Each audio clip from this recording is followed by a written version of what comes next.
জোটের নেতৃবৃন্দ বসবেন, আলোচনা করবেন। আমাদের একটা লিয়াজো কমিটি আছে, তো ওনারা আলোচনা করবেন পরবর্তী কি আমাদের করণীয়, সেই সমস্ত বিষয়ে প্রয়োজনীয় নির্দেশনা ওনারা দেবেন। হ্যাঁ, এটা তখনও গতকালকে এটা ছিল যখন আমরা স্বাক্ষর করি যে আমরা তাদের জন্য আলোচনা সাপেক্ষে সব দল একসাথে আলোচনা করি, এই আসনগুলো রাখা হয়েছিল তাদের জন্য। যদি আসেন তো আলহামদুলিল্লাহ, যদি না আসেন তাহলে মানে জোট সিদ্ধান্ত নেবে। আমাদের যেটা এখন 11 দলীয় নির্বাচনী ঐক্য যেটা আমরা নাম দিয়েছি, তখন এটা বসে ওনারা সিদ্ধান্ত নেবেন গিয়ে। আমরা যেটা বললেন একটা হচ্ছে 24 তারিখ পর্যন্ত তো একটা নির্বাচন কমিশনের তফসিল অনুযায়ী সুযোগ আছে, মানে আসনের নমিনেশন প্রত্যাহারের একটা বিষয়। আর এটা আছে যে একদম ইলেকশনের দিন পর্যন্ত তো একটা সুযোগ আছে গিয়ে। তো এই জন্য আমার মনে হয় যে সবার জন্য রাস্তা উন্মুক্ত আছে। আমাদের শীর্ষ নেতৃবৃন্দ সমস্ত বিষয়গুলো ভাবছেন, চিন্তা ভাবনা করবেন এবং প্রয়োজনীয় দিক নির্দেশনা ওনারা যেটা দেবেন সেই অনুযায়ী আমরা পরবর্তীতে আপনাদেরকে এই বিষয়গুলোকে জানাবো ইনশাআল্লাহ। না, গতকালকে তো যেটা ঘোষণা আছে 253টি আসনে ঘোষণা আছে, 47টি আসন আমাদের হাতে আছে। এখানে কিছু আছে ইসলামী আন্দোলনের জন্য, অন্যান্য দলের জন্য কিছু আছে, কিছু উন্মুক্ত চিন্তা করে রাখা হয়েছিল। এখন সামনের বাস্তবতাকে সামনে রেখে শীর্ষ নেতৃবৃন্দ সিদ্ধান্ত নেবেন যে আসনগুলো আমরা কিভাবে বন্টন করব আমাদের দলীয়। অবশ্যই 300 আসনে তো আমরা আছি। আমাদের যেটা এখন 10 দল বা 11 দল যেটাই বলি না কেন, 300 আসনে আমরা থাকবো। 300 আসনে থাকবো, কোনো থাকবে। আন্দোলনরত যে 11টি দল আমরা পর্যায়ক্রমে হয়েছিলাম, এটা মোটামুটি একটু দীর্ঘ ইতিহাস। আমরা প্রথম আরম্ভ করেছি, তারপর একটা পর্যায়ে সেটা 8টা দল এবং পরবর্তীতে সেটা 11টা দলে পরিণত হয়েছে। এটা ছিল মূলত সংস্কার প্রস্তাব নিয়ে যখন আমাদের আলোচনা চলছিল, সেই সংস্কার প্রস্তাবের পরিপ্রেক্ষিতে এই আমাদের একসাথে আমরা হয়েছিলাম, যেখানে আমরা সংস্কার প্রস্তাবের পাশাপাশি পরবর্তীতে অনেকগুলো গুরুত্বপূর্ণ কর্মসূচি পালন করেছি। 5 দফা দাবিতে মাঠে ময়দানে আমাদের অনেকগুলো কর্মসূচি ছিল। সর্বশেষ আমরা নির্বাচনী আসন সমঝোতায় গিয়েছি এবং আসন সমঝোতা যাওয়ার ক্ষেত্রে এই 8টি দলের পক্ষ থেকে একটি লিয়াজো কমিটি করা হয়েছে।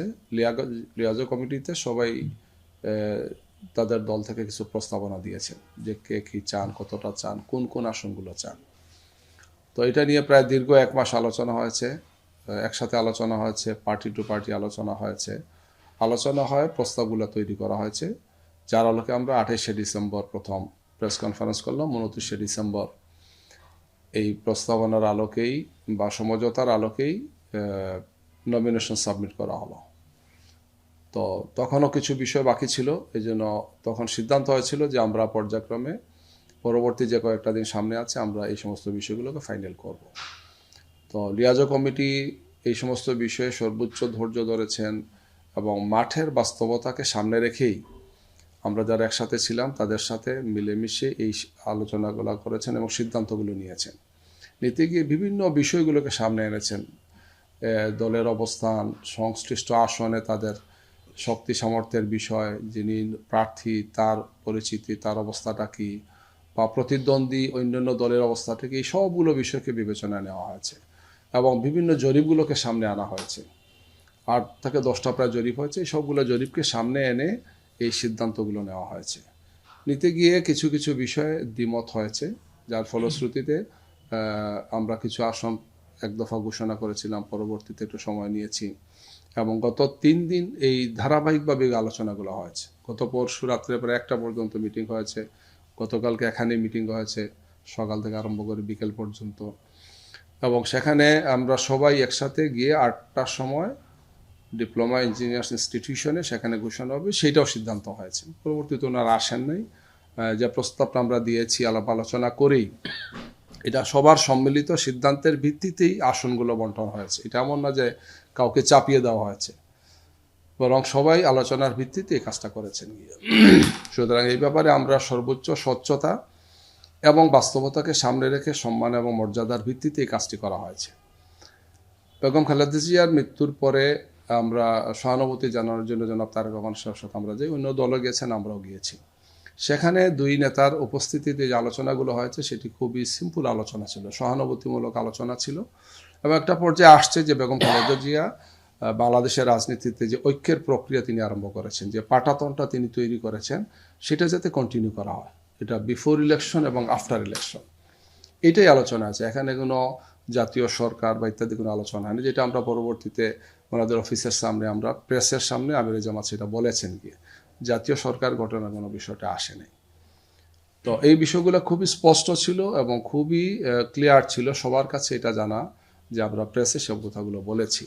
এখানে আমরা কাউকে ছোট করিনি বা কাউকে মর্যাদা নিয়ে আমরা হানিকর কোনো বক্তব্য আমরা দিইনি। আমাদের প্রথম থেকে এটা নীতি ছিল যে আমরা কাউকে হার্ট করব না, যে যাই বলুন না কেন আমরা আমাদের অবস্থান থেকে রাজনৈতিক সংস্কৃতিকে রক্ষা করব, সৌজন্যবোধ এবং শালীনতা রক্ষা করে আমরা কথা বলবো। বিগত পরশু রাত্রে খ্রিস্টান সম্প্রদায়ের একটা ডেলিগেশন আসছিলেন আমাদের সাথে দেখা করার জন্য। পরে ওনারা একটা বক্তব্য দিয়েছেন এখানে। বক্তব্য দিতে গিয়ে একটা কথা আমি পরবর্তীতে ক্লিয়ার করেছি যে যিনি একজন মহিলা খ্রিস্টান প্রতিনিধি ছিলেন, তাদের সংগঠনের সেক্রেটারি, তিনি জিজ্ঞেস করেছিলেন আমিরে জামাতকে যে আপনারা যদি জনগণের সমর্থন নিয়ে সরকার গঠন করেন তাহলে আপনারা কোন আইনে দেশ চালাবেন, এটা কি শরিয়া আইনে হবে না কোন আইনে হবে? তো এই বিষয়টা আমিরে জামাত ক্লিয়ার করেছেন যে দেশ পরিচালনার জন্য বাংলাদেশের একটা সংবিধান আছে, বিদ্যমান আইনি কাঠামো আছে। দেশ পরিচালনার জন্য এই আইনেই দেশ পরিচালনা করা সম্ভব, এই বিষয়টি তাকে ক্লিয়ার করেছেন। এবং এই ধরনের প্রশ্ন বিভিন্ন ডিপ্লোম্যাটরা আমাদেরকে করেন যে আপনারা আপনাদের অবস্থান থেকে যদি সরকার গঠন করেন তাহলে আপনাদের ভূমিকাটা কী হবে। শুধু আমি পরবর্তীতে এটা আবার যেহেতু দেখলাম যে বিভিন্ন মিডিয়াতে একটু ভিন্নভাবে এটা আসছে, পরবর্তীতে আমি বিবৃতি দিয়েছি এবং এই বিষয়টাকে স্পষ্ট করেছি, ক্লিয়ার করেছি আপনাদের সামনেই। সুতরাং এই ব্যাপারে আমাদের বক্তব্যটা খুবই স্পষ্ট এবং দ্ব্যর্থহীন ভাষায় আমরা বিষয়টাকে খোলাসা করেই বলেছি আর কি। এটা নিয়ে বিভ্রান্তিকর কিছু করার আমার মনে হয় কোনো সুযোগ নেই আর কি। তো আমরা সব সময় চেষ্টা করছি যে আমাদের অবস্থান থেকে ইসলামী দল যারা আছেন বা আমাদের সাথে রাজনৈতিক কর্মসূচিতে যারা আছেন, আমরা পরস্পরের প্রতি সম্মান মর্যাদা রেখেই চলবো, যেহেতু আমাদের টার্গেট হচ্ছে একটা সুন্দর নতুন বাংলাদেশ গড়া। ফ্যাসিবাদ বিরোধী আন্দোলনে আমরা যারা ছিলাম আমরা সবাই ঐক্যবদ্ধ থাকি এবং আগামী নির্বাচন এবং বিশেষ করে এর সাথে গণভোট যেটা আসছে সেটা যাতে আমাদের সবার দায়িত্বশীল ভূমিকা আমাদের থাকে। কারণ বাংলাদেশের যে ক্ষতিটা হয়েছে বিগত 16 বছরে, আগামীর বাংলাদেশ গড়ার জন্য যে চ্যালেঞ্জগুলো আছে আমাদের সামনে, সেই চ্যালেঞ্জগুলো আমাদের সবাইকে সম্মিলিতভাবেই গ্রহণ করতে হবে। এইটা ছিল একটা আন্দোলনরত 8 দল, আমরা কোনো জুটও বলি নাই, যে আমরা বিদ্যমান যে সংস্কার প্রস্তাবগুলো চলছে এই সংস্কার প্রস্তাবগুলোকে কার্যকর করার জন্য আমরা একমত হয়েছি। এবং এই ব্যাপারে সুস্পষ্ট 5টি দাবি আমাদের ছিল। লেভেল প্লেইং ফিল্ড ছিল, স্বৈরাচারের দূষরদের শাস্তির বিষয়টা ছিল, তারপরে পিআর পদ্ধতিতে নির্বাচনের আমাদের দাবি সহ এই সমস্ত দাবিগুলো ছিল। এই দাবিগুলো খুবই স্পষ্ট, বর্তমান বাস্তবতাকে সামনে রেখে এই দাবিগুলো 5টা ছিল এবং এটা নিয়ে আমাদের আন্দোলন ছিল। এখানে কোনো অবস্থায় এই সমস্ত যেটা ওনারা বলছেন সেই সমস্ত কোনো দাবিগুলো ছিল না। দাবিগুলো তো খুবই স্পষ্ট, 5 দফা দাবি ওনারা বক্তৃতা দিয়েছেন, আমরা দিয়েছি, সবাই বলেছেন গিয়ে। এবং এটি একটি নির্বাচনী জোট আমরা তখন থেকে বলে আসছি গিয়ে, নির্বাচনী ঐক্য প্রক্রিয়া, যেটা আমরা পরবর্তীতে আসন সমঝোতায় গিয়েছি গিয়ে। এবং যেহেতু জোট হয় নাই, জোট হলে এখানে আহ্বায়ক থাকতেন বা ইত্যাদি কাঠামো থাকতো, এদের কোনো কাঠামো করা হয় না। বাই রোটেশন এখানে সভাপতিত্ব করেছেন, বাই রোটেশন এখানে বক্তব্য রেখেছেন। এইভাবে একটা বলা যায় যে সুন্দর একটি রাজনৈতিক সংস্কৃতির বহিঃপ্রকাশ ছিল।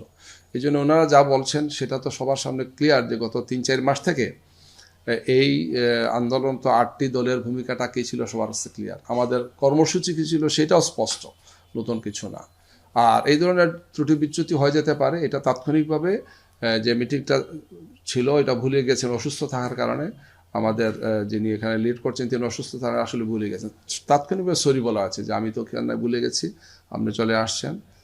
এটা মানুষের তো ভুল হতেই পারে আর এই ধরনের একটা মিটিংয়ে ঠিকই আছে, ঘটনা ঘটেছিল যে ওনারা গিয়েছেন আলোচনা সাপেক্ষে, কিন্তু উনি ভুলে যাওয়ার কারণে ওই দিন আর মিটিংটা হয় নাই। এতে নিঃসন্দেহে ওনাদের কষ্ট হয়েছে, ওনারা বাইরে থেকে সফর করে আসছেন, এটা তো সরি বলেছেন, আমাদের পক্ষ থেকে এটা সরি বলা হয়েছে। এই ধরনের ভুল তো মানুষের হতেই পারে। আর কোনো ধরনের কোনো তুচ্ছ তাচ্ছিল্য করা বা অন্য ধরনের কোনো আচরণ করা এটা আমাদের পক্ষ থেকে আমরা কখনো করি না, আমরা করিনি। আমাদের আমির সাহেব স্পষ্ট করেছেন যে যখন বিএনপিকে প্রশ্ন করা হয়েছিল যে আপনার যদি যে জাতীয় সরকার করবে সেখানে জামাতকে নেবেন কিনা, ওরা বলছেন আমরা নেব না।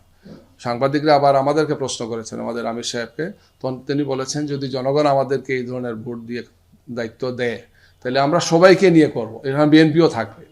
তো এটা তো খুব স্পষ্ট করেছেন যে আমরা সবাইকে নিয়ে একটি ইনক্লুসিভ নির্বাচন করছি, আল্লাহ যদি আমাদেরকে জনগণের সহযোগিতা নিয়ে সমর্থনে যদি আমরা সরকার গঠন করতে পারি, তাহলে আমরা সেখানে সবাইকে রাখবো।